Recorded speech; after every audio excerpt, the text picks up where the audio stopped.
உங்களுக்கெல்லாம் தெரியும், ரீசெண்டாக மீடியாவில் பார்த்துருப்பீங்க. ஏன்னா தமிழ்நாடு காங்கிரஸ் கமிட்டி ஊடக பிரிவு தலைவராக அப்பாயிண்ட் பண்ணியிருக்காங்க.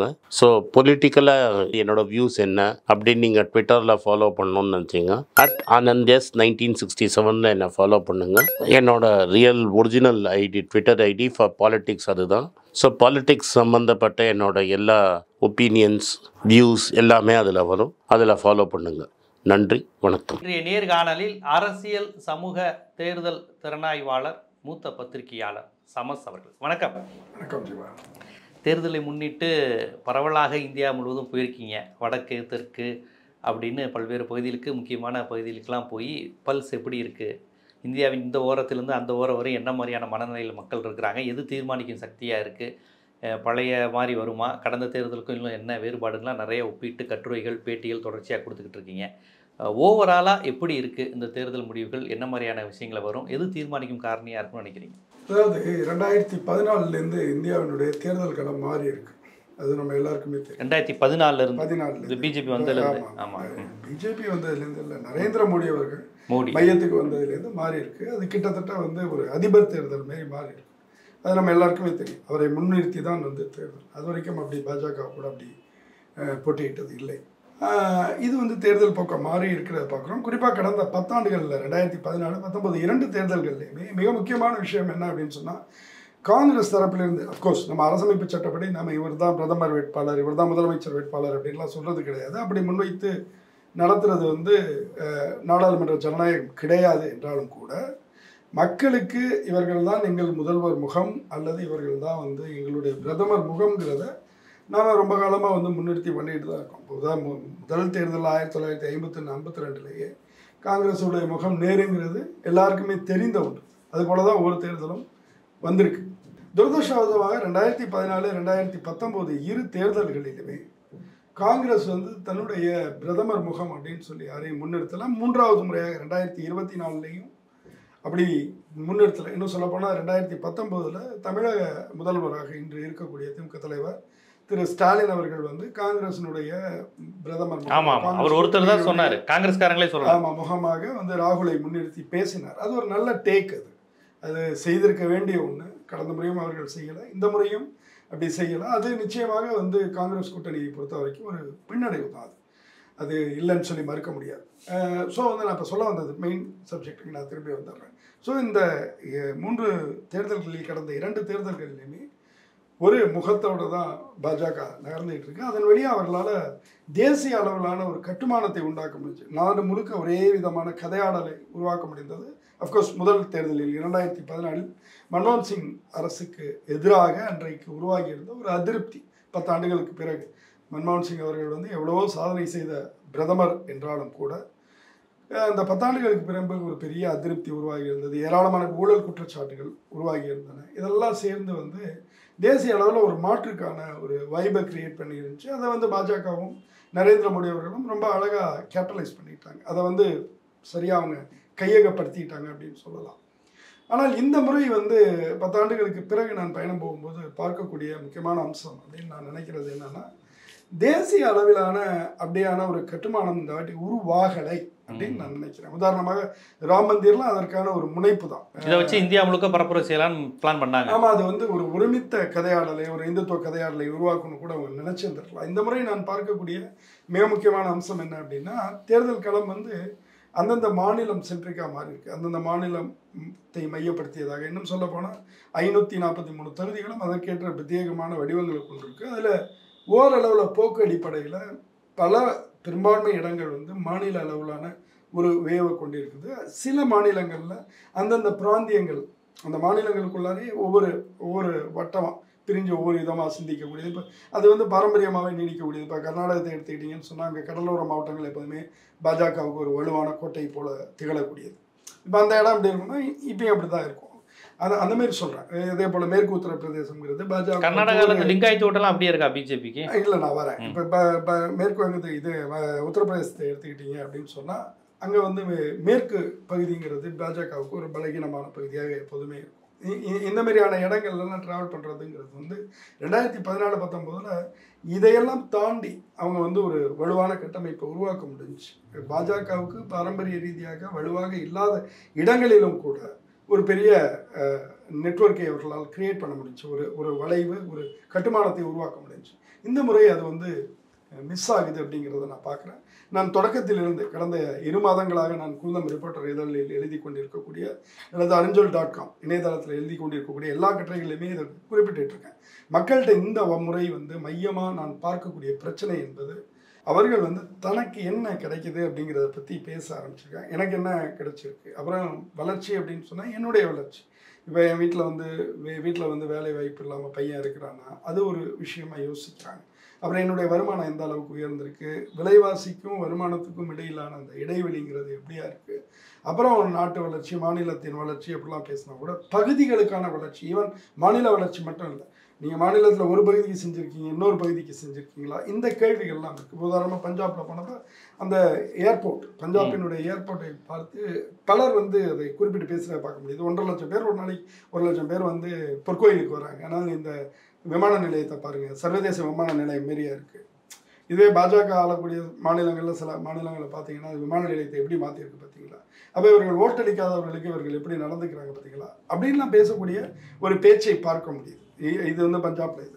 அதே போல் பாஜகவுக்கு வாக்களிக்கக்கூடிய விரும்பக்கூடிய சாதாரண மக்கள்கிட்ட போய் பார்த்தா அவர்களுக்கும் பிரதானமாக அவங்க பேசுகிறது வந்து எங்களுக்கு அவங்க இதை செஞ்சுருக்காங்க அப்படிங்கிறது. இப்போ இமாச்சல பிரதேசத்துக்கு போகும்போது அங்கே வந்து அவர்கள் சாலை கட்டுமானத்தில் நிறைய வேலை பண்ணியிருக்காங்க, பாஜக அரசில் பண்ணியிருக்காங்க, டர்னல்ஸ் நிறைய வந்து உருவாக்கியிருக்காங்க. அப்புறம் வந்து அதே போல் வந்து இப்போ உத்தரப்பிரதேசத்தை எடுத்துக்கொண்டோம் என்றால் ஏராளமான பல ஆயிரம் கோடி, அஃப்கோர்ஸ் அது பல்வேறு மாநிலங்களில், இப்போ தென்னிந்திய மாநிலங்கள்லாம் ஒட்டுமொத்த தென்னிந்தியாவுக்கும் நம்மளுடைய நிதி பகிர்வு, மத்திய நிதி பகிர்வுங்கிறது ஒரு 2 லட்சம் கோடிக்குள்ளார வரும்போது உத்தரப்பிரதேசத்துக்கு மட்டுமே 2 லட்சம் கோடிக்கு மேலே கொண்டு போய் கொடுத்ததை நாம் பேசியிருக்கோம். இப்போ ஆனால் அந்த நிதியெல்லாம் அங்கே கொட்டப்பட்டிருப்பது, ஏராளமான பாலங்கள், ஏராளமான சாலைகள் கட்டுமானங்கள் நடந்திருக்கிறது, வளர்ச்சி பணிகள் நடந்திருக்கிறதுங்கிறது மக்கள்கிட்ட ஒரு உணர்வை உண்டாக்கியிருக்கு. அப்போ நாம் சொல்ல வர்றது என்ன அப்படின்னா, மக்கள் இந்த முறை எதை நோக்கி வாக்களிக்கிறார்கள் என்றால் பிரதானமாக அவர்கள் பிஜேபிக்கு ஓட்டு போடக்கூடியவர்களும் அதுதான் பேசுகிறார்கள், ஓட்டு போட மாட்டேன் நான் மாற்றி போட போறேன்னு சொல்லக்கூடிய அதிருப்தி குரல்களும் அதை மையமிட்டே பேசுது.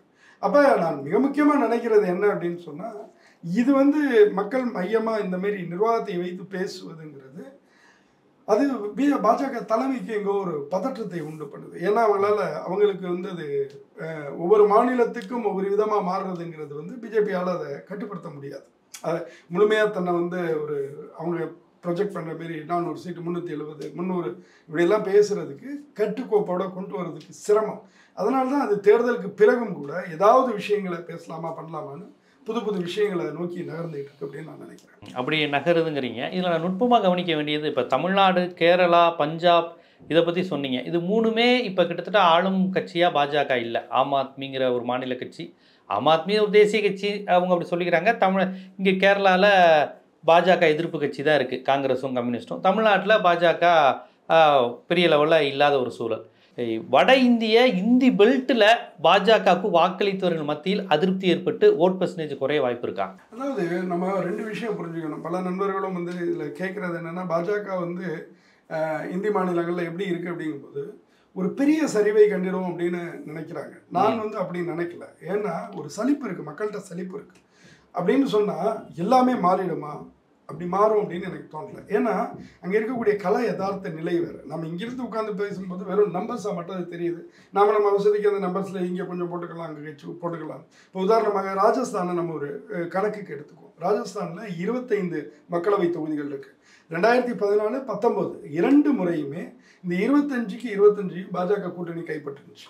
இதில் முக்கியமான விஷயம் என்னென்னா, 2014 விடவும் 19 மேலும் அவர்களோட வாக்கு வீதத்தை 5 ஆண்டு ஆட்சிக்கு பிறகு அதிகரிச்சாங்க. இன்னொரு முக்கியமான விஷயம், ராஜஸ்தான் முழுக்கவுமே 50% மேற்பட்ட ஒட்டுமொத்த ராஜஸ்தான்லேயே வாக்கான பதிவான வாக்குகளில் 50% மேற்பட்ட வாக்குகளை பாஜக கூட்டணி பெற்றுச்சு. இதில் என்னன்னா, நீங்கள் போய் அங்கே பார்க்க போகும்போது சராசரி வந்து பல தொகுதிகளில் 2 பேருக்கு மேலான இடைவெளி இருக்கு இல்லையா, அதுவே வந்து அதிகமாக இருக்குது. இப்போ ராஜஸ்தான் மாதிரியான இடத்துல நீங்கள் காங்கிரஸுக்கும் பாஜகவுக்குமான இடைவெளி ஒரு முதல் வேட்பாளருக்கு 2வது வேட்பாளருக்குமான இடைவெளிங்கிறது 7% குறைவாக எங்கேயுமே இல்லை. அப்போ நீங்கள் பாரம்பரிய இதோட சொல்கிறேன், இந்த தேர்தலை மட்டும் சொல்கிறேன், பாரம்பரிய ரீதியாக அவங்க வாங்குறதுல இந்த புள்ளிகளில் இப்போ உதாரணமாக இதே ராஜஸ்தான் சட்டமன்ற தேர்தல் 2023 இறுதியில் நடந்துச்சு. அப்போ 2 பேருக்குமான இடைவெளி புள்ளி எவ்வளோன்னா 2% தான். இந்த 2%, 4%லாம் எளிதாக மாற்றக்கூடிய 7%ங்கிறது ஒரு சட்டமன்றத்தில் ஓரளவு காங்கிரஸ் கைப் ஆயிருக்கு, வளர்ந்துருக்குன்னு தானே அர்த்தம். அங்கே வந்து எல்லா இடங்கள்லையுமே காங்கிரஸ் இருக்குது. காங்கிரஸ் நம்ம புரிஞ்சிக்க வேண்டியது என்னென்னா, மக்கள் சட்டமன்ற தேர்தலை தனியாக, நாடாளுமன்ற தேர்தலை தனியாக பார்த்து தான் வாக்களிக்கிறாங்க. இன்னொரு விஷயம், பாஜகவினுடைய பாரம்பரிய ஓட்டு வங்கி எவ்வளவோ அதற்கு இணையாக மோடிக்கு ஒரு வாக்கு வங்கி இருக்குங்கிறது என்னுடைய தனியா மோடிங்கிற பிம்பம் இந்த எலக்டோரேட்டை விட்டு நான் அரசியலை விட்டு என்னைக்கு விலகிறேன்னு சொல்றாரோ அன்னைக்கு வந்து பாஜகவினுடைய வாக்கு வங்கி அப்படியே சரிபாதியாக குறைந்து விடும் என்பது தான் யதார்த்தம். ஏன்னா நீங்கள் வந்து இன்னைக்கு வந்து காங்கிரஸ் எவ்வளோ சிறுத்து போயிருக்கலாம், சிறுத்து போனாலும் அது 19% வாக்கு வங்கி வச்சிருக்கு. 2019 இவ்வளோ பெரிய வீழ்ச்சிக்கு பிறகும் 2019 அது வாங்கின வாக்குகள்ங்கிறது 19.5. ஆனால் நீங்கள் வந்து பாஜகவை எடுத்துக்கிட்டிங்கன்னா அதனுடைய வாக்கு வங்கிங்கிறது நல்லா இருக்கிற காலகட்டத்திலே அவ்வளோதான். இப்போ 2009 வந்து அத்வானி தலைமையில் அது சந்தித்த போது அவர்கள் வாங்கினதுங்கிறது இதே விதமான 19% தான் வாங்கினாங்க. அதே போல் வந்து நீங்கள் வந்து இதை எடுத்துக்கங்க, பாரம்பரியமாக அவர்கள் வென்ற காலகட்டம்லாம் எடுத்துக்கங்க. 1998 வந்து இவர் ஜெயிச்சது வந்து ஒரு பெரிய வெற்றி. வாஜ்பாய் அவர்கள் ஜெயிச்சதுங்கிறது ஒரு பெரிய வெற்றி. ஆனால் எத்தனை சீட் அவங்க ஜெயிச்சாங்க? 182 இடங்கள் தான் ஜெயிச்சாங்க. 25% தான் ஓட்டு வங்கிகள் வாங்கினாங்க. அப்போ 2014 அப்புறம் நம்ம பார்க்குறதுல மோடி ஃபேக்டருங்கிறது மிக முக்கியமான ஒரு ஃபேக்டர். அது இல்லை அப்படின்னு நான் சொல்ல மாட்டேன். அதே போல் இன்னொரு மிக முக்கியமான விஷயம் என்னென்னா, இந்த பாஜக மாநிலங்களில் அவங்க ஏதோ ஆட்சிக்கு போய் அப்படி உட்கார்ந்துட்டு அப்படி இல்லை, கட்சியையும் அமைப்பையும் தொடர்ந்து அவங்க வந்து வலுப்படுத்திக்கிட்டே இருக்காங்க. அதனால தான் அந்த பெர்சன்டேஜ் அவங்களால கூட்ட முடியுது. நீங்கள் காங்கிரஸ் அதனுடைய உச்சத்தை தொட்ட தேர்தல் அப்படின்னா 1984 தேர்தல் 414 இடங்கள் அப்போ கைப்பற்றினாங்க. கிட்டத்தட்ட 46% 47% ஓட்டு வாங்கியிருந்தாங்க. நீங்கள் அதற்கு பின்பு பார்த்தீங்கன்னா காங்கிரஸ் டிக்ளைன் ஆகிட்டே தான் வருது, சரிஞ்சிக்கிட்டே தான் வருது. கடைசியாக காங்கிரஸ் பெற்ற பெரிய வெற்றி அப்படின்னு நாம் 2000க்கு அப்புறம் பார்க்கக்கூடிய வெற்றியானது 2009 அவர்கள் வென்றது. மன்மோகன் சிங் ஆட்சிக்கு வந்த அந்த தேர்தல். அந்த தேர்தலில் காங்கிரஸ் வாங்கின வாக்கு வீதம்ங்கிறது வெறும் 28% தான். இதில் என்ன மிக முக்கியமாக நம்ம புரிஞ்சுக்கணும்னா, அதே போல் 202 இடங்கள் தான். என்ன மிக முக்கியமாக புரிஞ்சுக்கணும் அப்படின்னு சொன்னால், இந்த வகையாக வந்து காங்கிரஸோட டிக்ளைன் இருக்கு இல்லையா, இது கண்டினியூஸாக 1984 வந்திருக்கக்கூடிய சூழலிலும் கூட 94, 2004, 2014 கூட நீங்கள் இவ்வளோ பெரிய தோல்விக்கு பின்பு 20% வாக்குகள் அவங்க கையில் இருக்குது. சரி, நீங்கள் 84 ஆரம்பிச்சிங்கன்னா அதுலேருந்து ஒரு 10% வரத்துக்கே இருக்குது ஒரு லாங் ட்ராவல். எத்தனை ஆண்டுகள் தேவைப்பட்டிருக்கு. அப்போ இதை வந்து நம்ம வந்து கணக்கில் வச்சுக்கணும். இன்றைக்கி பாரதிய ஜனதா கட்சி கையில் வந்து ஒரு 37% ஓட்டுகள் வந்து அவங்க 2019 வாங்கியிருக்காங்கன்னா, அவர்கள் திடீர்னு வந்து இந்த அரசியல் அரங்குலேருந்து அப்படியே அகன்றிட மாட்டாங்க, அல்லது வந்து ஒரு பெரிய படுபாதாளத்துக்கு உடனடியாக போயிட மாட்டாங்க. அது ஒரு பெரிய கட்சி அப்படிங்கிறதையும், அது வந்து இன்னொன்று கேடர் பேஸ்டு சித்தாந்த ரீதியான கட்சி அப்படிங்கிறதையும் நாம் நினைவில் கொள்ளணும். அதனால் வந்து எல்லா இடங்கள்லையும் எப்படி இருக்குன்னா, பெரிய அளவில் அவர்களுக்கு வலுவாக இருக்கக்கூடிய இடங்களில் அவர்கள் தான் பிரதானமான நம்பர்ஸ் வருவாங்க. ஆனால் அங்கே ஏற்படக்கூடிய சின்ன சின்ன சரிவுகள், இப்போ உதாரணமாக வந்து நீங்கள் எடுத்துக்கங்க, இப்போ ராஜஸ்தானில் 20 சீட்டு வந்து பாஜக நின்று ஒரு 5 சீட்டு வந்து அங்கே காங்கிரஸ் வருதுன்னு வச்சுக்கோமே, ஒரு பேச்சுக்கு வச்சுக்கோங்க. இது போல் ஒவ்வொரு மாநிலங்களிலும் 4, 5ன்னு இவங்க இழந்தாலே ஒரு பெரிய சரிவை வந்து பாஜகவுக்கு வந்துடும். ஏன்னா இன்றைக்கு அவர்கள் உட்கார்ந்துருப்பதுங்கிறது 303 சீட்டு மேலே உட்கார்ந்துருக்காங்க. அது 272 என்கிற தனிப்பெரும்பான்மைக்கு மேலே வெறும் 31 சீட்டு. அதனால் இந்த 31ங்கிறது வந்து எத்தனை மாநிலங்கள் இருக்குது? கிட்டத்தட்ட நீங்கள் இந்த இடத்துக்கு பாஜக வருவதற்கு இல்லை, அதுதான் சொல்கிறேன், கிட்டத்தட்ட 17 மாநிலங்களில் காங்கிரஸ் வந்து 0. 17 மாநிலங்கள் மற்றும் ஒன்றிய பிரதேசங்களில் 2019 0 ஆணிச்சு. நீங்கள் அங்கங்கே வந்து 2 சீட்டுன்னு வந்து ஆவரேஜ் பண்ணி இந்த 17 இடங்கள் மாறிச்சுனாலே இவர்களுடைய ஆட்சி போயிடுங்கிறது தான் உண்மை. அதனால் இது இருக்கக்கூடிய நிலைமை. நாம் அதை தாண்டி நான் என்ன பேசணும் அப்படின்னு நான் பேச வேணும் அப்படின்னு நான் நினைக்கிறேன்னா, தேர்தல் களத்துக்கு அப்பாற்பட்டு கட்சிகள் சிந்திக்கணும். அதாவது நீங்கள் ஒரு சித்தாந்தத்தை பேசுகிறீர்கள் என்றால் அந்த சித்தாந்தத்துக்கு நீ அமைப்பு ரீதியாக என்ன பண்ணுறீங்கிறது முக்கியம். அதை வந்து பாஜக மட்டும்தான் இன்றைக்கி பண்ணிகிட்டு இருக்கு. அஃப்கோர்ஸ் இடதுசாரிகள் வந்து அவங்க எப்போதுமே பண்ணிகிட்டு இருக்காங்க என்றாலும் கூட அது வந்து இப்போ உங்களுக்கு வந்து ஒரு ஒரு ஒரு வெகுஜன தலைவர், எல்லாராலையும் மக்கள் ஏற்பு கொண்ட ஒரு தலைவர் தேசிய அளவில் கிடைக்கிறது, தேசிய அளவில் பண்பாட்டு அரசியலில் தொடர்ந்து நீங்கள் செயல்பட்டுக்கிட்டே இருக்கிறது, சித்தாந்த ரீதியான அரசியலையும் கடைபிடிக்கிறது, இப்படி எல்லா இடங்கள்லையும் எல்லா முனைகளையும் தொட்டு பண்ணுறதுங்கிறது பாஜகவுக்கு இணையாக இன்றைக்கி வந்து யாருமே அந்த இடத்துல இல்லைங்கிறத நம்ம புரிஞ்சுக்கணும். இந்த 2014க்கு பிறகான 10 ஆண்டுகளில் காங்கிரஸ் வந்து எங்கேயோ வந்து தன்னை சித்தாந்த ரீதியாக வந்து வலுப்படுத்திக்கிட்டு இருக்கணும். அது நடந்துதா அப்படின்னா இல்லை. நான் ஒரு உதாரணம் சொல்கிறேன். இன்றைக்கி வந்து எல்லாருமே ஆர்எஸ்எஸ் பற்றி பேசிகிட்டு இருக்காங்க, ஹெட்கேவார் பற்றி பேசிகிட்டு இருக்காங்க. ஏன்னா 2025 ஆர்எஸ்எஸ்னுடைய நூற்றாண்டு. ஹெட்கேவாருடைய நண்பர் ஒருத்தர் இருந்தார், அவர் வந்து ஹரிகர் அப்படின்னு பேர். இந்த ஆர்எஸ்எஸ்க்கெல்லாம் முன்னோடியாக காங்கிரஸ்கிட்ட ஏற்கனவே ஒரு அமைப்பு இருக்குது, அது புதுசாலாம் தொடங்க வேண்டியதில்லை, கிராஸ் ரூட் ஆர்கனைசேஷனாக ஏற்கனவே ஒன்று இருக்குது, அதன் பேர் சேவாதல். ஆமாம், 1925 ஹெட்கேவாரால் ஆர்எஸ்எஸ் ஆரம்பிக்கப்படுது அப்படின்னு சொன்னால் உங்களுக்கு ஹரிகரால் வந்து 1924 ஜனவரியில் ஆரம்பிக்கப்பட்ட அமைப்பு வந்து சேவாதல். ஒரு பண்பாட்டு அமைப்பா? அது வந்து முழுக்க வந்து அடிப்படையிலே கிராஸ் ரூட்லேருந்து ஆட்களை கொண்டு வரணும், அவர்களுக்கு ஐடியாலஜிக்கலான ஸ்ட்ரென்த்தை கொடுக்கணும். நீங்கள் ஒரு சம்பவத்தின் அப்போ ஒரு போராட்டத்தின் தொடர்ச்சியாக வந்து சிறையில் அடைக்கப்படும் போது அங்கே இருக்கக்கூடிய வேறு அமைப்புகளை வேறு அமைப்பு பின்னணியில் வந்த ஆட்களை அவர் ஹரிகர் பார்க்குறாரு. பார்க்கும்போது அவர் நினைக்கிறாரு அவன் மன்னிப்பு கேட்கப்பட்டார். காரணம் என்னென்னா ஐடியாலஜிக்கல் கமிட்மெண்ட் இருக்குது. அப்படி வந்து காங்கிரஸுக்கும் ஆட்களை தயார் பண்ணணும், வரக்கூடிய மாதம் வந்து வெறும் 24 பிளான் பண்ணக்கூடாதுன்னு 1924 அமைக்கப்பட்ட அமைப்பு தான் சேவாதளம். அதனுடைய முதல் தலைவர் ஜவஹர்லால் நேரு தான். நீங்கள் வந்து அதற்கு இருந்த பலு அப்படிங்கிறது நேர்காலம் வரைக்கும் வந்து அதிகம். நீங்கள் வந்து நேரு பிரதமராக இருக்கும்போது அதனுடைய ஒரு நிகழ்ச்சிக்கு வரும்போது அவர் வந்து அங்கே வெளியில் நிற்கக்கூடிய அந்த தொண்டர் வந்து நிறுத்துறார், நீங்கள் உள்ளே போக முடியாது அப்படிங்கிறார். நான் யார் தெரியுது இல்லை, எனக்கு தெரியுதா இல்லையா, நான் நேரு வந்திருக்கேன், நீங்கள் பிரதமராக இருக்கலாம், அது பிரச்சனை இல்லை, அமைப்புடைய பேட்ச் இல்லாமல் வந்திருக்கீங்க அப்படின்னு. அதுக்கப்புறம் அவர் பாக்கெட் அந்த பேட்சை எடுத்துக்கிட்டு உள்ளார வர்றார். இது போன்ற சம்பவங்களை வந்து ஆர்எஸ்எஸில் நினைவு கூறுவாங்க.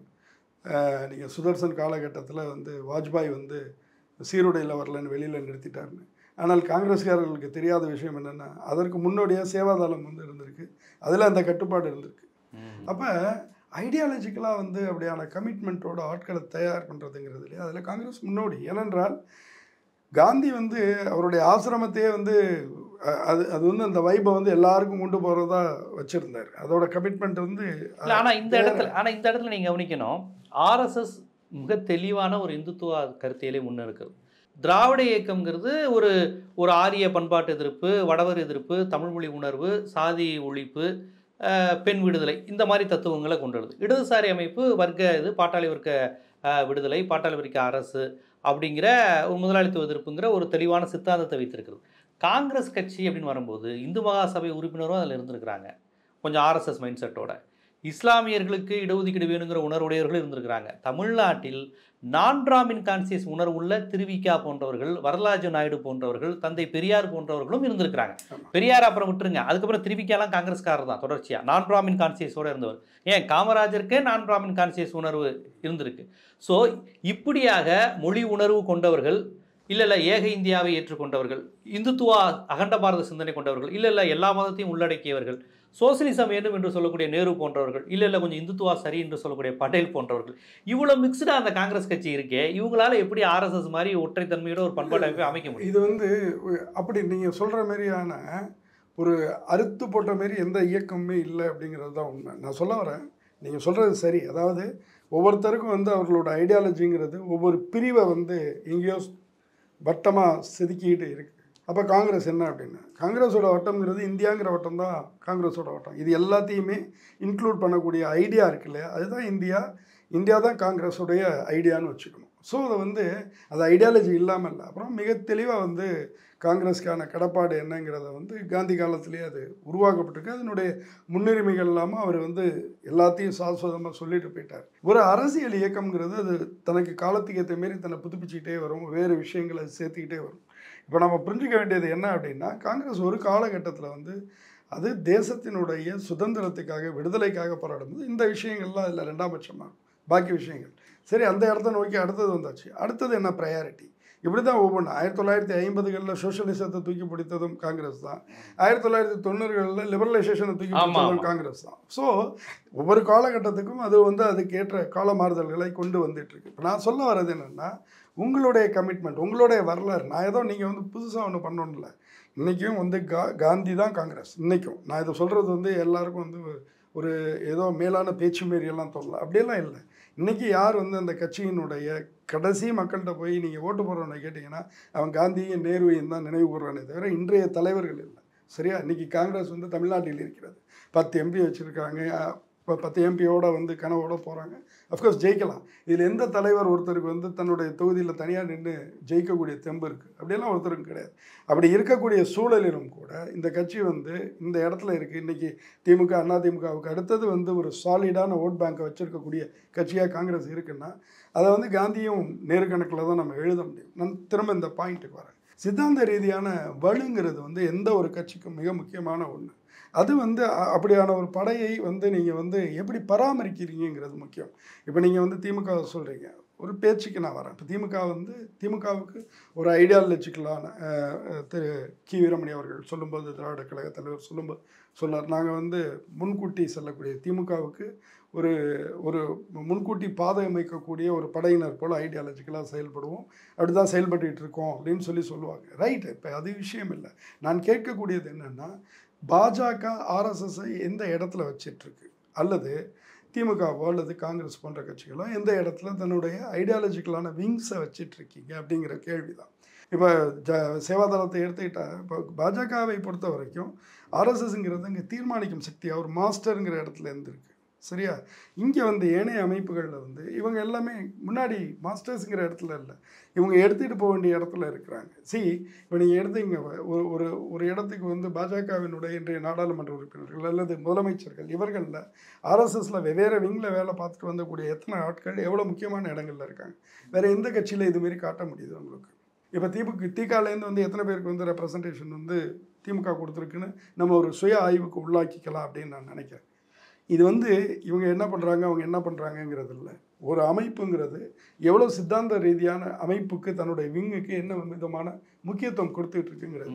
காங்கிரஸில் 2004 எப்போ வந்து அரங்குக்கு வந்து ராகுல் காந்தி வந்தாரோ, அவர் இளைஞரணியை கட்டுவதில் ரொம்ப ஒரு முனைப்பு காட்டினார். ஐடியாலஜிக்கலாக வந்து நாம் வேற ஒரு இடத்துக்கு போகணுங்கிறதெல்லாம் பார்த்தார். பட் ஆனால் அது எதுவுமே இந்த 2014க்கு அப்புறமான காலகட்டத்தில் கூட ஒரு பெரிய இடத்துக்கு போகலைங்கிறது தான் உண்மை. இப்போ நான் சொல்ல வர்றது, நீங்கள் திரும்ப வந்து இங்கே எத்தனை சீட்டு ஜெயிக்கும் அது பிரச்சனை இல்லை.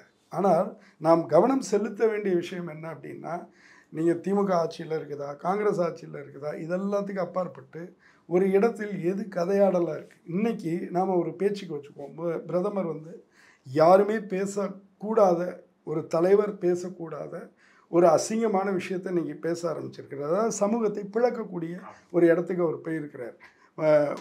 கிட்டத்தட்ட ஒரு பொய்யை பேசக்கூடிய இடத்துல அவர் இருக்கிறார். என்ன சொல்கிறாரு, காங்கிரஸ் ஆட்சிக்கு வந்தால் இடஒதுக்கீடு பிற்படுத்தப்பட்ட மக்களுக்கு, தாழ்த்தப்பட்ட மக்களுக்கு, பழங்குடியினருக்கு இருக்கக்கூடிய இடஒதுக்கீடை பறிச்சிட்டு அதையெல்லாம் வந்து முஸ்லீம்களுக்கு கொடுத்துரும் அப்படின்னு ஒரு இடத்துல போய் பேசுகிறாரு. இன்னொரு இடத்துல என்ன பேசுகிறாருன்னா, உங்களுடைய சொத்துக்கள் எல்லாத்தையும் பிரித்து முஸ்லீம்களுக்கு கொடுத்துருவாங்க அப்படின்னு சொல்லி பேசுகிறார். பொய் ஒரு சதி கோட்பாட்டை அவர் பேசுகிற மாரி பேச ஆரம்பிக்கிறார். ஆனால் இது ஒரு பக்கம் அப்படியே இருக்கட்டும், இன்னொரு பக்கம் எடுத்துக்குவோம். உண்மையான நிலைமை என்ன, இன்றைக்கு இஸ்லாமியர்களுடைய சூழல் என்ன, அவர்களுக்கு வந்து இன்னைக்கு இந்தியாவில் வந்து 14% 15% மக்கள் தொகையில் இஸ்லாமியர்கள் இருக்காங்க. அவர்களுக்கான பிரதிநிதித்துவங்கிறது உண்மையிலே என்னவா இருக்குது? நீங்கள் இன்றைக்கி வந்து நாடாளுமன்றத்தில் போய் பார்த்தீங்கன்னு சொன்னால் 27 MPயோ நம்ம தான் இருக்கிறாங்க. 76 பேர் இருக்கணும். நீங்கள் மினிமமாக அவங்களுடைய மக்கள் தொகை 27, அதாவது 1/3 பகுதி தான் அவங்களுக்கு ரெப்ரசன்டேஷனே இருக்குது. நீங்கள் அதேமாதிரி அந்த 14-15% ஒவ்வொரு துறையிலையும் இப்போ பாருங்கள், அரசு துறையிலையாக இருக்கட்டும், காவல்துறையிலையாக இருக்கட்டும், நீதிமன்றங்களாக இருக்கட்டும், ஒரு 7% அளவுக்கு கூட ரெப்ரசன்டேஷன் பல இடங்களில் நம்மளால் பார்க்க முடியாது ஹோல்சமாக. இப்படிப்பட்ட நிலையில் இருக்கக்கூடிய ஒரு சமூகத்தை வந்து நாம் பதிலுக்கு கூட பேசக்கூடிய நிலையில் இல்லையே. நீங்கள் பாஜக அப்படி பேசும்போது இது தவறான பேச்சுங்கிறது மட்டும் இல்லாமல் உண்மையிலே அவங்க அண்டர் ரெப்ரசன்டட் அப்படிங்கிறத பேசக்கூடிய இடத்துல இல்லாத அளவுக்கு பதுங்கி தானே பேச வேண்டியிருக்கு. இந்த பதுங்கல்ங்கிறது எதன் நிமித்தம் வருது அப்படின்னு சொன்னால் ஐடியாலஜிக்கலாக வந்து நாம் வந்து இதை வந்து மக்கள்கிட்ட கொண்டு போகக்கூடிய இடம். அஃப்கோர்ஸ் இப்போ தேர்தல் சமயத்தில் நீங்கள் இதை பேசாமல் இருக்கலாம், ஆனால் தேர்தலுக்கு அப்பாற்பட்ட காலகட்டத்திலேயாவது நீங்கள் சமூகத்தில் வந்து நீங்கள் மத நல்லிணக்கத்தை பேசுகிறீங்க, மதச்சார்பின்மை பேசுகிறீங்க, சாதிய விஷயங்களுக்கு எதிராக பேசுகிறீங்கன்னா இதை வந்து விதைக்கணும். இன்றைக்கி தமிழ்நாட்டு முழுக்க போகும்போது பிரதானமான மாணவர்கள் இருக்காங்க இல்லையா, அவர்கள் யாரெல்லாம் இடஒதுக்கீடை அனுபவிக்கிறார்களோ, யாரெல்லாம் இடஒதுக்கீடின் காரணமாக இந்த இடத்துல வந்து உட்கார்ந்துருக்காங்களோ அவர்களே வந்து கணிசமான அளவுக்கு என்ன பண்ணுறாங்கன்னா இடஒதுக்கீடு தப்புன்னு சொல்லி பேசுகிறாங்க, அரசியல்படுத்தப்படலாம் பார்க்குறேன். அப்போனா அந்த அரசியல் மயம்ங்கிறது எப்போ பண்ண போகிறோம், எந்த இடத்துல பண்ண போகிறோம்? நீங்கள் இது ஒரு முக்கியமான அரசியல் இல்லை, இது குறித்தே நம்ம விரிவாக பேசணும். நான் இந்த இடத்துல ஒரு எலெக்ஷன் பாயிண்ட் ஆஃப் வியூவில் கேட்குறேன். ராஜஸ்தானில் அந்த பேசின பேச்சு உத்தரப்பிரதேசம், மத்திய பிரதேசம், சத்தீஸ்கர், ஹரியானாவில் எடுபடுன்னு அவங்க நினைக்கிறாங்களா? ஹிந்து வர்சஸ் முஸ்லீம் ஜெயிக்கும்னு நினைக்கிறாங்களா மோடி? ஏன்னா அவங்களுக்கு வெற்றி மட்டும் தானே இலக்கு. இல்லை விஷயம் என்ன அப்படின்னா, இந்த எலெக்ஷன் வந்து அந்தந்த பிராந்திய தன்மை அதிகமாக மீந்திருக்குங்கிறது மோடி அவர்களுக்கு தெரிஞ்சு போயிட்டு. இப்போ குஜராத்தில் வந்து அவர்களுடைய ஒரு வேட்பாளர் எம்பிஆர் தவிர அவர் வந்து பேசும்போது வந்து அங்கே இருக்கக்கூடிய சத்திரிய சமூகத்துக்கு எதிராக பேசுகிறார், ராஜபுத்திரர்கள்ட்டே அது அத்தரத்தை உண்டாக்குது. அவங்க வந்து அவர் உடனடியாக மன்னிப்பு கேட்டார். அப்புறம் குஜராத் மாநில தலைமையிலேருந்தும் அதற்கு வருத்தம் தெரிவித்தாங்க. ஆனால் என்ன விஷயம்னா அவங்க வந்து அந்த வேட்பாளரை திரும்ப பெறணும்னு சொன்னாங்க. அதை இவர்கள் செய்யலை. காரணம் என்ன அப்படின்னா அங்கே ஒரு 5-6% அளவுக்கு தான் ராஜபுத்திரர்கள் ஓட்டு. அது கலந்த மாதிரி குஜராத்தில் அது ஒன்றும் பெரிய விளைவுகளை உண்டாக்கிடாது அப்படிங்கிற இடத்துலேருந்து த்ரோ பண்ணி பயிரலான்னு இவங்க முடிவு பண்ணிட்டாங்க. ஆனால் என்னென்னா பொதுவாகவே எங்களோட ரெப்ரசன்டேஷன் குறையுது, போதலை அப்படின்னு சொல்லி ராஜபுத்திரர்களுக்கு இந்த முறை வந்து வெவ்வேறு இடங்கள்லேருந்து, குறிப்பாக உத்தரப்பிரதேசத்தில், மேற்கு உத்தரப்பிரதேசத்தில், அப்புறம் வந்து இங்கே ராஜஸ்தானில், இங்கெல்லாம் வந்து பேச்சுகளும் போராட்டங்களும் வெளியில் வர ஆரம்பிக்கும் போது ஒட்டுமொத்தமாக அவர்களுடைய சமூகம் அவ்வளோ பெரிய சமூகம் இல்லை. எங்கள் உத்தரப்பிரதேசத்திலும் சரி, இதுலேயும் சரி. ராஜஸ்தானில் இருக்காங்களா? ராஜஸ்தானில் இருக்காங்க. ராஜஸ்தானில் ஒரு ஒரு கணிசமான அவர்கள் பாஜகவின் வாக்குகளாக இருந்தவங்க இல்லை, பாஜகவுக்கு ரொம்ப ப்ரோவாக இருந்தவங்க தானே. இல்லை, அவங்க இருக்கிறவங்க தான். இப்போ என்ன விஷயம் அப்படின்னா ராஜஸ்தானில் ஒரு ஒரு ஒரு தொகையில் அவங்க இருக்கிறாங்க, அதே போல் உத்தரப்பிரதேசத்திலும் ஒரு தொகையில் இருக்காங்க. ஆனால் இந்த மாநிலங்கள் வந்து குஜராத்தை விட அதிகம் அப்படிங்கிறத விடவோ ரொம்ப முக்கியமான விஷயம் என்னென்னா இங்கே இருக்கக்கூடிய நம்பர்ஸ் வந்து சாலிடாக இருக்காங்க. சில தொகுதிகளில் முடிவை மாற்றக்கூடிய இடத்துல அவங்க இருக்கிறாங்க. இப்போ ராஜஸ்தான் எடுத்துக்கிட்டிங்கன்னா ஓவராலாக குறைவாக இருந்தாலும் சில பகுதிகள் அது மாதிரி அந்த அளவுக்கு ஒரு பெரிய அளவுக்கு இல்லை. இப்போ உதாரணமாக ராஜஸ்தானில் வந்து ஒரு 3-5 தொகுதி வரைக்கும் முடிவுகள் அவர்களுடைய விஷயம் வந்து பாதிக்கக்கூடியது. அவங்க அப்படியே மாறினாங்கன்னு சொன்னால் முடிவுகள் மாறக்கூடிய ஒரு அபாயம் இருக்குது. அதே போல் வந்து உத்தரப்பிரதேசத்தில் அவர்களுடைய தாக்கம்ங்கிறது வலுவாக இருக்கும். இதெல்லாம் பார்க்கும்போது அது என்ன நினைக்கிது அப்படின்னா இந்த சீட்ஸ் போயிடக்கூடாதுங்கிறதுக்கு நீங்கள் சமூகம் வந்து சாதி ரீதியாக கிளறும்போது நீங்கள் அதை மத ரீதியாக அடக்கிறதுக்கு நீங்கள் ஒரு புதிய எதிரியை கட்டமைச்சு அங்கேருந்து அந்த வழக்கமான உத்தியை தான் எல்லாருக்கும் பொது எதிரி முஸ்லீம்னு திருப்புறதுக்கான ஒரு இடத்துல இருந்து தான் பாஜக இதை ஆப்ரேட் பண்ணுது. அதன் நிமித்தம் தான் பிரதமர் பேசுகிறார் அப்படின்னு தான் நான் நினைக்கிறேன். இது போகட்டும். இப்போ என்னுடைய பிரதானமான அம்சம் என்னென்னா பேச வர்றது அப்படின்னா இந்த நாடு தழுவிய பயணத்தில் நான் பார்க்கக்கூடியது மக்கள் வந்து நிர்வாகத்தின் பேரில் மட்டுமே, அதாவது எனக்கு சாலை வந்திருக்கு, எனக்கு வந்து இது விஷயம் நடக்குது, இது ஃபைன், அவங்க வந்து ஐடியாலஜிக்கலாகவோ இதுக்காகவோ போய் போடலைங்கிறது. அட் த சேம் டைம் இதற்கு இணையாக வேல்யூஸும் முக்கியம். எனக்கு ரோடு போடுறது அவசியம்தான், எனக்கு சோறு கொடுக்கறது அவசியம்தான், ஊழல் இல்லாத அரசாக இருந்துச்சுனாலும் ரொம்ப நல்லது. ஆனால் இதை தாண்டி ஒரு பிளவை உண்டாகக்கூடிய, சமூகத்தில் பிளவை உண்டாக்கக்கூடிய, சமூகத்தை பிளக்கக்கூடிய, வெறுப்பை விதைக்கக்கூடிய இந்துத்துவம் மாதிரியான ஒரு விஷயத்தை அது சம்மந்தமாக வந்து எனக்கு வந்து ஒரு அலர்ஜி இருக்கணும். அது மேலே வந்து அது என்ன அப்படிங்கிறது தெரியணும். மதவாத அரசியல் இந்த நாட்டுக்கு உதவாது அப்படிங்கிற தெளிவு வந்து மக்களுக்கு இருக்கணும். அதற்கு வந்து அரசியல் கட்சிகள் தொடர்ந்து வந்து பாடுபட வேண்டியது அவசியம். அதனால தான் வந்து என்னுடைய சமீபத்திய கட்டுரையில் நான் நேருவை வந்து முன்னிலைப்படுத்தி எழுதினேன். 1951-52 தேர்தலை அவர் முன்னெடுக்கும் போது லூதியானாவில் தன்னுடைய பிரச்சாரத்தை ஆரம்பிக்கிறார். அதோட டிக்ளரேஷனே வந்து சிங்கிள் லைனில் சொல்லணும்னா இப்படி தான், மதவாதத்துக்கு எதிரான ஒரு போர். அப்படிதான் அந்த முதல் தேர்தலே அவர் ஆரம்பிக்கிறார். மக்கள்கிட்ட ஜனநாயகத்தை கற்பிக்கக்கூடிய, பன்மைத்துவத்தை கற்பிக்கக்கூடிய, மத துவேஷங்கள், சாதி துவேஷங்கள்லாம் அடித்து நொறுக்கக்கூடிய விதைகளை தூவுவதற்கான வாய்ப்பாக தான் அவர் தேர்தலை பார்க்குறார். அதுதான் ஒரு நல்ல தலைவருக்கான அடையாளம். அந்த நீங்க அப்படி பார்க்கலையா? இன்னைக்கு ராகுல் மதச்சார்பின்மை பேசுறாரு, ஈவன் இங்க வந்து மாநில சுயாட்சி பேசுறாரு, பெரியார மோடி. ராகுல் வந்து ஒரு பெரிய டிரான்ஸ்ஃபர்மேஷன் ஆகியிருக்கிறார். அதில் வந்து எனக்கு சந்தேகமே இல்லை. காங்கிரஸ் வந்து நான் வந்து இதை என்னுடைய முந்தைய பேட்டிகளில் சொல்லியிருக்கேன். காங்கிரஸ் வந்து இன்றைக்கி ஃபெடரல் ஸ்ட்ரக்சர் நோக்கி நகர்ந்துட்டுருக்கு. ராகுலுடைய காலகட்டத்தில் அவர் ஐடியாலஜிக்கலாக சேஞ்ச் ஆகிறாருங்கிறது எனக்கு பிரச்சனையே கிடையாது. அவருடைய கட்சி என்னவா இருக்குங்கிறது தான் பிரச்சனை. இப்போ உதாரணமாக ராகுலை பற்றி நீங்கள் இவ்வளோ பேசுகிறீங்க. ரேவந்த் ரெட்டி வந்து சனாதனத்துக்கு எதிராக உதயநிதி பேசுனது தப்பு, அவர் வந்து இதற்கான தண்டனை பெறணும் அப்படின்னு சொல்லி பேசுகிறாருன்னா யுவர் ஓன் சீஃப். கமல்நாத்தும் அதை தானே சொன்னார். இல்லை, இப்போ நான் என்ன கேட்குறேன்னா, இவர்கள் ராகுலுக்கு கீழே சிஎம்மாக இருக்கக்கூடியவர்கள் தானே, அவர் கட்சி சார்ந்து. அப்போ அவர்களுக்கு என்ன வந்து ஒரு சித்தாந்த அவங்களும் கொஞ்சம் இந்துத்துவாக்கு பயப்படுறாங்களோ? இல்லை, அதை தான் நான் சொல்கிறேன். நீங்கள் இந்த வேலையை வந்து பயந்துக்கிட்டு செய்வீங்கன்னா இதை யார் செஞ்சா என்ன?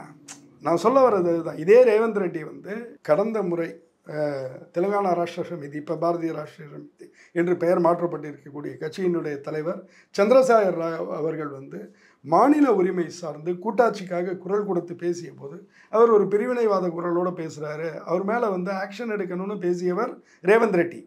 இப்போ இதில் வந்து நான் ஒரு ஃபெடரலிஸ்டாக எந்த பக்கம் இருக்கணும்னு சொன்னால் காங்கிரஸ் பக்கம் இருக்க முடியாது, கண்டிப்பாக கேஎஸ்ஆர் பக்கம் தான். அப்போ நான் என்ன சொல்கிறேன்னா, காங்கிரஸில் இருக்கக்கூடிய ஒரு முதலமைச்சர் தகுதியில் இருக்கக்கூடிய ஒரு ஆளுக்கு கூட்டாட்சி பற்றி இந்த புரிதல் இருக்குது, ஒரு மதம் சார்ந்து பேசக்கூடிய விஷயத்தில் என்ன சென்ஸில் பேசுகிறாங்கங்கிற புரிதலில் இவ்வளோ தான் இருக்குதுன்னு சொன்னால், அப்போ ராகுல் காந்தி வந்து ஐடியாலஜிக்கலாக என்ன டிரான்ஸ்ஃபர்மேஷன் பார்ட்டியை பண்ணியிருக்காங்கிறதுக்கு இது ஒரு உதாரணம்.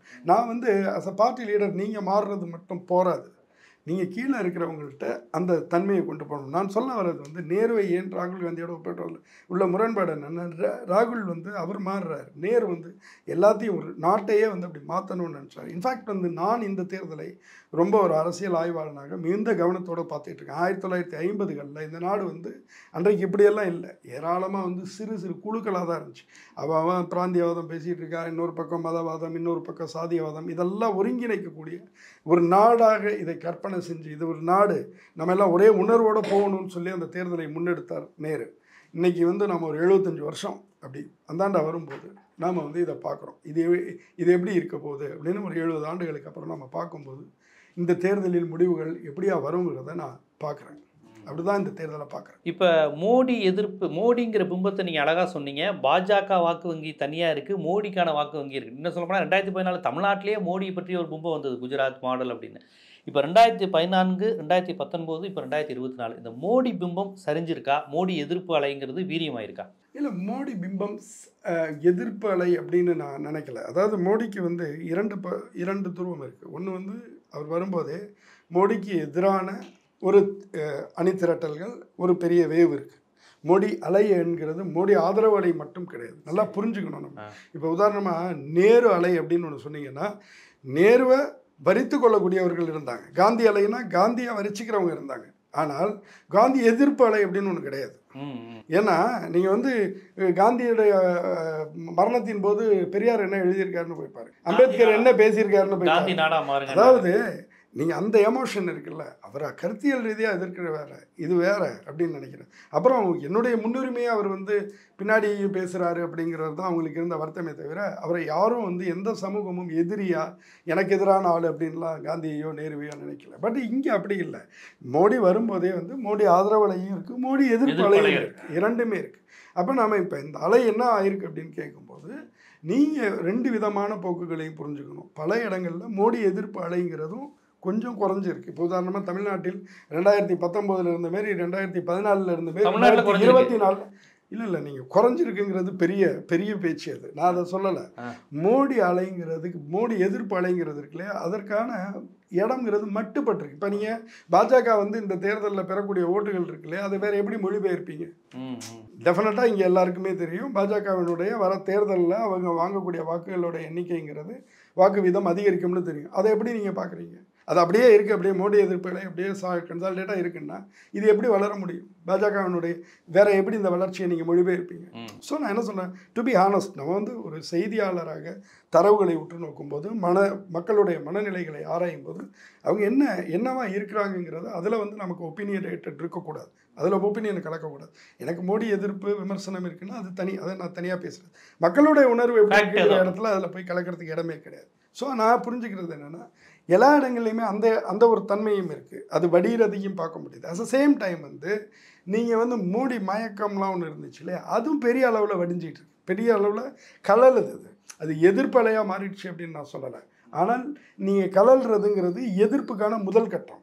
இந்த ஹீட்டு டிகிரி மேலே போணுச்சுன்னா என்ன ஆகும்னா அடுத்த கட்டமாக வந்து அதான் கடுமையான மோடி எதிர்ப்பு மோடி ஆதரவு அலை ரெண்டுமே சுனாமி ஆகல. ஆமா. ஒரு மாதிரி இப்படி ஆமா, இப்படி இது ஒரு பக்கம் வந்து இதுவும் சரியுது, இன்னொரு பக்கம் அதுவும் ரொம்ப சரி. நுட்பமான ஆய்வா ஆமா, சொல்றீங்க. ஆமா. ஏதாவது பொலிட்டிக்கலா பேசாம ஏதாவது இல்லை நம்ம வந்து சமூகவியல் அரசியல்ங்கிறதெல்லாம் வந்து கட்சிக்காரங்களோட லாங்குவேஜ்லேருந்து நம்ம பேசவே முடியாது. அவர்கள் வந்து எப்படின்னா அவர்களுக்கு தேவை வந்து அவர்களுக்கு இதமான செய்திகள். அவங்களுக்கு வந்து இப்போ பாஜக எதிர்ப்பாளர்களுக்கு வந்து அது வந்து சர்வநாசமாக வச்சு ஒன்றுமே இல்லைன்னு சொன்னால் குழுக்குழுன்னு இருக்கும். அல்லது பாஜக ஆதரவாளர்களுக்கு வந்து பாஜக வந்து 500 சீட்டுக்கும் வந்துடும்னு சொன்னால் குழுக்குழுன்னு இருக்கும்னா நாம் அதை பேச முடியாது. நாம் உள்ளதை தான் பேச முடியும். அதனால் நான் என்ன சொல்கிறேன் அப்படின்னு சொன்னால் இந்த இரண்டு நிலை இருக்கு இல்லையா, இந்த இரண்டு நிலைக்கு இடையில தான் இந்தியா இன்றைக்கி பயணிக்குது. நாம் என்ன புரிஞ்சுக்கணும் அப்படின்னா இது ரெண்டுமே மட்டுப்படுறதுங்கிறது இருக்கு இல்லையா. இப்போ நீங்கள் வந்து இந்த மட்டுப்பாடுங்கிறது வந்து பாஜகவை பதற வைக்கக்கூடியது. ஏன்னு சொன்னால் நான் முன்னாடி சொன்ன மாதிரி தான், இப்போ காங்கிரஸ் வந்து 19% ஓட்டு வாங்குதுன்னா நீங்கள் அதில் வந்து தனியாக வந்து 10% ராகுல் காந்தி ஓட்டுன்னு சொல்லிட முடியாது. ஆனால் மோடி வாங்கக்கூடிய பாஜக வாங்கியிருக்க 37%ல் மோடியுடைய ஓட்டு சரிபாதிங்கிறது சிஎஸ்டிஎஸ் போன்ற ஆய்வு நிறுவனங்கள், உயரிய ஆய்வு நிறுவனங்களும் ஆய்வு மூலமாக நிரூபிச்சிருக்காங்க. பாஜகவுக்கும் அது தெரியும், எதிர்க்கட்சிகளுக்கும் அது தெரியும். அப்போ அந்த அலை வந்து சுருங்குது, அந்த அலை வடியுதுங்கும்போது அது பாஜகவை பதற வைக்கக்கூடியது. அந்த பதற்றம் அவர்களை தொற்றி இருக்குங்கிறது உண்மை. ஆனால் இதையெல்லாம் காட்டிலும் தனிப்பெரும்பான்மை கட்சி அவங்க தான் வரப்போகிறாங்க, அதில் ஒன்றும் சந்தேகமே இல்லை. எனக்கு தெரிய வந்து இவங்க அலைன்ஸ் தான், இவங்க தனி கட்சி யாரும் தனிப்பட்ட வகையில் அவங்க தான் வர இருக்கிறாங்க. நான் சொல்ல வர்றது அவர்கள் வெற்றி தோல்விக்கு அப்பாற்பட்டு இந்த பண்பாடு, இந்த 10 ஆண்டுகளில் அவங்க உருவாக்கி இருக்கக்கூடிய பண்பாடு இருக்கு இல்லையா, அதுதான் வந்து நாம் வந்து மிக முக்கியமாக எடுத்துக்க வேண்டிய. இப்போ மோடி வந்து முஸ்லீம்களுக்கு எதிராக இவ்வளோ வெறுப்பாக பேசுகிறாருங்க, ஒரு அதிர்ச்சி தான். ஆனால் அதை காட்டிலும் எனக்கு எது பெரிய அதிர்ச்சி தருதுன்னா, நேற்று வரைக்கும் நமக்கு பக்கத்தில் உட்கார்ந்து இந்த நல்ல மனிதர்கள் அப்படின்னு நம்ம நினச்சிட்டு இருக்கோம், அது சரிதாயான்னு பேச ஆரம்பிக்கிறார்கள, அது வந்து மிக அபாயகரமானது. நம்மள்கிட்ட சாதாரண மக்கள்கிட்ட ஒரு தலைவர் பேசும்போது அந்த தலைவர் பேசிட்டு போகிறதோட அது முடியலை. அது என்னவா சமூகத்தில் மாறுது, அந்த சமூகம் எப்படி வந்து கொஞ்சம் கொஞ்சமாக தன்னுடைய நல்லுணர்வுகள்லேருந்து வீழ்ச்சி அடையுது, அது வந்து நமக்கு முக்கியம். அந்த விஷயம் தான் என்னை வந்து ரொம்ப கவலையோட பார்க்க வைக்குது. கண்டிப்பாக இந்தியாவினுடைய பல்வேறு முனைகளுக்கு நீங்கள் பயணம் செய்து என்ன சமூக ரீதியாக, அரசியல் ரீதியாக, பொருளாதார ரீதியாக என்ன மாதிரியான தாக்கத்தை கட்சி ரீதியாக, கருத்தியல் ரீதியாக அவங்க ஏற்படுத்தியிருக்கிறாங்க, கட்டுமான ரீதியாக யார் வலுப்பட்டுருக்காங்கிறத உள்ளபடியே ஒரு ஆய்வாளராக, ஒரு தேர்தல் பகுப்பாய்வாளராக நீங்கள் மக்களுக்கு எடுத்து வச்சுருக்கீங்க. மிக்க நன்றி. நன்றி.